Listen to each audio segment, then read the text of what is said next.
All right, again, my apologies on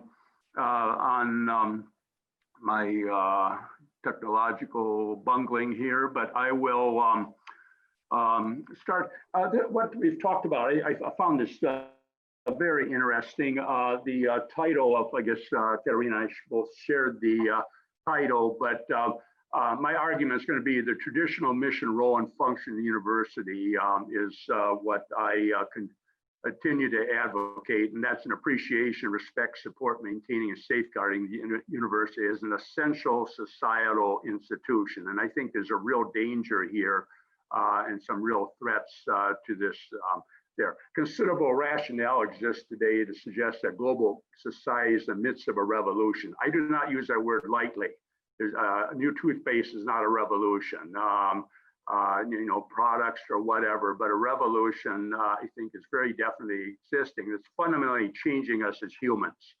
Changes being caused by advances in communication technology, and it's changing us at least 4 dimensions. One, socially, and I think there's evidence here of ample evidence of what we've just heard, which electronic channels of communication are replacing face-to-face communication, not just from Charlotte, North Carolina, Tomes, but in our own campuses, our own environments, our own physical environments. Politically, in which power differentials are being flattened simply because of people's access to communication technology, and sometimes juxtaposed, where power, whether it would be a government or a corporation, whatever power was being juxtaposed and flattened at the very least, but sometimes juxtaposed with unpredictable power emanating quickly from unrecognized and unseen sources. And without elaboration, I think you can think of examples of that. Then economically, in which information may appear inexpensive, and it is inexpensive, whether it's Zoom or something, a smartphone or whatever. You say, look what I can do with this. I can access a newspaper in Singapore. I can, whatever. But it appears expensive to send and to receive, which it is. But it's also created a greed for this information, and greed might be too much of a pejorative word, but just kind of like, hey, this is really neat. I want this. That ironically can enslave consumers, both financially and through an inordinate demands of their time. I notice I've heard on interviews on news where people talk about their financial hardship, and they'll say, well, I got to pay the rent, yeah? And then the second thing they'll say is, I got to pay my phone bill. Now, 20 years ago, 30 years ago, that would have been, okay, I probably should make the car payment so it doesn't get repossessed, or buy some groceries. But it's very much, there's a whole new set of needs that people have that at one level are very inexpensive. In other words, your smartphone replaces a landline or whatever. But nevertheless, it's when you think about, I had a student a couple of decades ago, a former student, who said that his first house payment was less than he was paying for phone bills for he and his kids, and that for him. And he said, my whole house payment before was less than this. And then through the demands of their time, I'm embarrassed of my ritual. I'll check my university email, email the university where I'm an emeritus, and I'll do a little bit of, checking the news and Facebook, Twitter, social news media, et cetera, like that. And sometimes I'm horrified. I'll leave my office or at home, and I'll think, what work did I get it done today? And I don't know. I read this New York Times article, or I read this, but yet I'm not nearly as productive in that respect as I like to think, simply because I'm busy all the time on computers and the amount of screen time. I heard a figure the other day, which I won't vouch for, but it was a good source that I think younger children, I think in the single digit age or so forth, like 7 to 10 hours a day of screen time. Of course, that involves school now and so forth, but I'm sure it also involves TikTok and so forth. And then culturally, in which a global culture is emerging, has for some time, but not only consumer taste, like, okay, I'm in the Middle East, I got a BMW, or I'm in the Pacific Rim, I got a BMW, or so forth, but melding of traditions and values. Now they have a little choice, either meld or one attempts to subsume the other or so forth. But this is significant what communication technology is doing it, and it's doing it so silently that sometimes, you know, it's just like, yeah, that's happened, but you don't really fully appreciate it. Okay, we're in the fourth industrial revolution, a term that you've used. And what I think kind of a meta point here is, now I won't put that much importance on it, but what's happening, you know, with this global pandemic, like, oh, look, we got to do this, we got to do that, we got to go to online learning, and we don't want you in the office, et cetera, et cetera. It didn't really cause this in the sense I'm talking about. It only accelerated. This is accelerated and compressed the time frame of this revolution, which was inevitable. I'll say somebody, some IT person in Cupertino and Silicon Valley, he works all night, 3 a.m. He said, I can make this. The next morning, the vice president of marketing says, I can sell this. And 2 months later, some kid in Nebraska, some high school kid says, hey, I want this. And it has tremendous implications. So this revolution, and I use the word revolution, is fundamentally changing us as humans and being caused by advances in communication technology, which is intervening variable at creating this. And one indicator of revolution is an individual's ability to ignore it.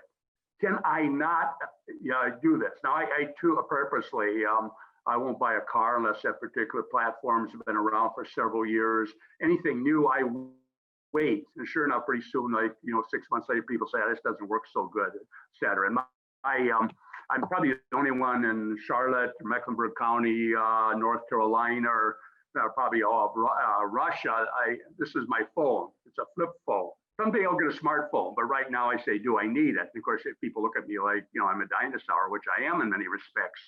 But the thing is that you can't ignore it. Everything, go to our website, order this online, do this, etc. I don't want to do that. Well, then, you know, go in the woods somewheres and be a hermit, because you can't live in today's world without this unless you want to go into total isolation. So if you wish to meaningfully participate in civil society, this technology not only ostensibly facilitates it, but it does, but it's made requisite by those who assume everyone has and wants access to this technology. Okay, today's rapidly and chaotically evolving communication technologies, the primary intervening variable is creating globalism and globalization, as well as its obverse, multiculturalism. Now, multiculturalism has always existed, of course, but we didn't have to really have that much contact. You know, I don't even know anybody in Kuala Lumpur, you know, so I don't worry about it. But simply because of the digital connections and the possibility of that, you know, a person can be threatened by somebody in another continent, or be sold something, or get something you know, serviced or so forth. So there's the tensions and conflicts within a global environment that's complete with a host of critically important issues that beg resolution. These immense societal changes of societal implications that are inadequately understood. I don't think we really, and I include myself in this probably most of all, I don't really understand what's going on. I mean, this is important. We got to figure out, okay, what is this doing to us? But let alone sufficiently ponder. But yet it has profound impact on individuals. And again, this remains insufficiently measured. Okay, in the United States, and you could impose this in you know, other regions, various countries, but communication technology from 100 years ago was a spike in communication from about 1890 to our entry into World War I. And it was national communication. In fact, that was a question of democracy. How do you have a democracy at a 3,000-mile breadth? Well, communication technology, well, Republican or not in the political sense, but a representative form of democracy. I'm always amazed at Russia. I remember, I think it was in Western Siberia, I saw this painting in this museum. It was just, I also remember that painting. It showed people living in the woods, in the forest in the winter, and there was something from some messenger from the government. I thought, you know, how before communication technology could there be a unified country? Or the Romans, I mean, when somebody, they weren't in Latvia, but they were in Israel and Bulgaria and all these places, and Roman artifacts everywhere. How do you govern?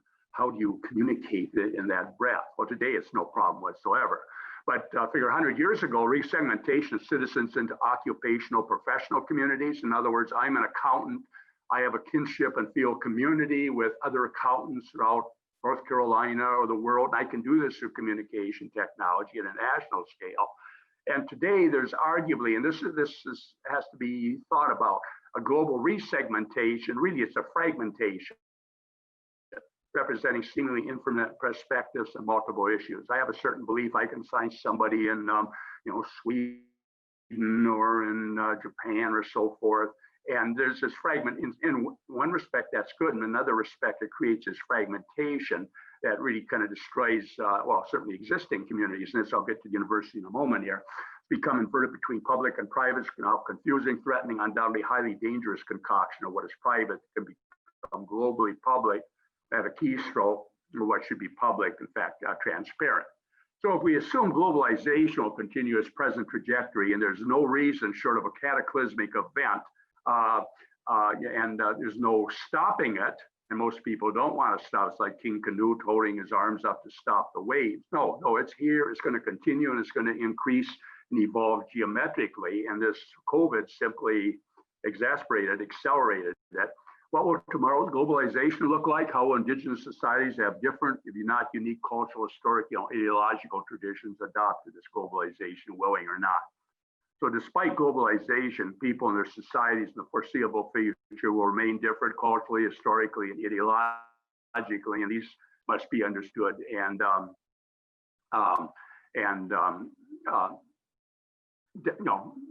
understood first of all, and then reconciled, and like, okay, how their problems, how we resolve it. What about the university?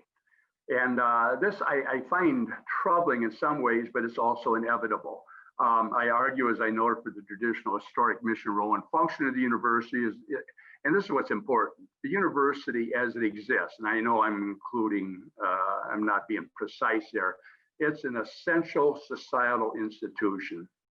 And in that sense, it must be protected, it must be safeguarded for the benefit of whom? Society at large. Its primary role and function include helping students, of course, that's what we do. It's our revenue stream to prepare to become responsible, productive global citizens, not only in their nation states, but globally. Engage leaders. Some of them, many of them will emerge as leaders, so they will in their professional areas, and to prepare them for career options. However, our students, and the students in the audience probably won't particularly hearing this, are they the product or the consumers? There's a tremendous, and has been in,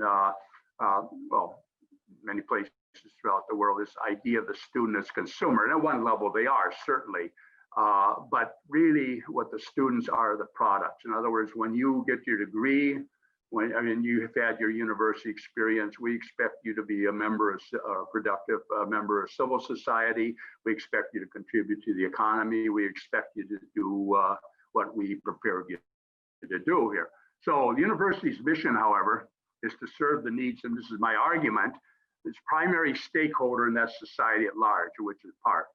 And how do we do this? Well, it should be the pinnacle of excellence in all areas of the arts and humanities and of science. In other words, hey, where do you find this? Where's the thinking? It's at the university. And of course, there are other places there, but really that's what the university should symbolize. We're the custodian and the producer of knowledge, but also culture, history, values, traditions within a safe and identifiable environment. And of course, this gets challenged right now simply because is a virtual environment an identifiable environment? Well, in many ways, it is not. Put me on campus and I'll say, hey, this is our university. Our campus never looked better because everything was clean and no traffic and it's, my gosh, everything is so hygienic now and it's really there, but it has to be an identifiable environment as a university. And we should be a community of learned people and a laboratory for the ideal functioning of such a community. I always raise this point when faculty bicker and argue and have conflict and everything is, okay, we're highly educated people and we're a community. If we can't get along, if we can't figure out these problems, how do you expect the rest of the world to do this? We should be a John Dewey embryonic community, but also we should represent, if we can't function as a community, then whom else should we expect to do so? And then a marketplace of a new and conflicting is important here. And the environment where they can conflict in a safe environment and productive and values. And what are the values? I'll get to that in a moment here. Education prepares responsible citizens and productive workers, whatever. So the university has other stakeholders, and this is what much of the issue is now. Government, even though university to a greater or lesser extent is funded by the government, and government certainly a stakeholder, certainly in performing our mission, but nevertheless, how much government control at several levels. I won't get a chance to explain that sufficiently.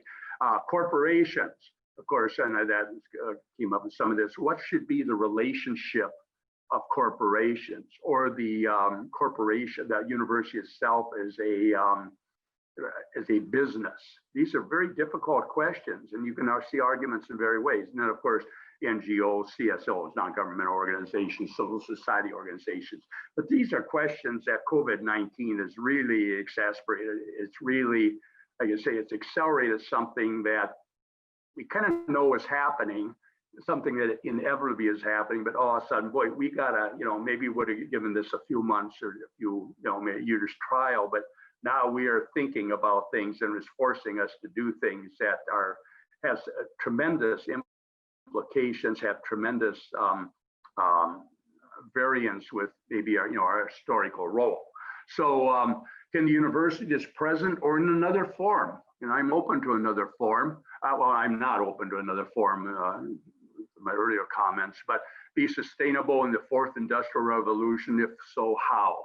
Should university be political? And by that, I mean not just following the dictates of the government, but I had a parent email me, and he said that he kept hearing that, I think 3 kids in college in different universities, and he said, I want to thank you because I've been reading how university faculty try to indoctrinate the students. And he said, I asked my son in it was my class, does your professor do that? And he says, no. He said, in fact, the first day of class, he said, if you can discern what my politics are, I have failed. In other words, I present knowledge, I present if they're professional values and why these values exist, but I do not impose my political beliefs on students, because that's not my role. That's not my role in the way I see it. So, and that's what I mean by political and ideological. Beliefs and values, certainly we do have beliefs and values, but they're values as a learned society, as a, depending on, liberal democracy, if such is the case, or whatever. But they should be inherent, and they should not be overtly proselytized. That's not quite the right word, but I think it's probably sufficient. Should the university depend on stakeholders who compromise its mission? Very big question. To society at large, or unduly influence its role and functions. In other words, in relationship and responsibility to other stakeholders. In other words, we as a stakeholder, or I should say not use first person plural, but these stakeholders, they're stakeholder university, yeah, but are they compromising the university's relationship with other stakeholders, ranging from students to its labor force, for example, faculty and staff? And do universities lead or follow the will of society at large or its other stakeholders? I argue we both lead and follow, and that should be our role. But the role is to be an environment, a discernible environment, a marketplace of ideas where issues can be discussed, but where there are not undue, what I would call inappropriate influences on the mission of university to serve society at large. So I will stop there, and I hope I didn't talk too fast. I probably did, but I wanted to get through my material. So thank you.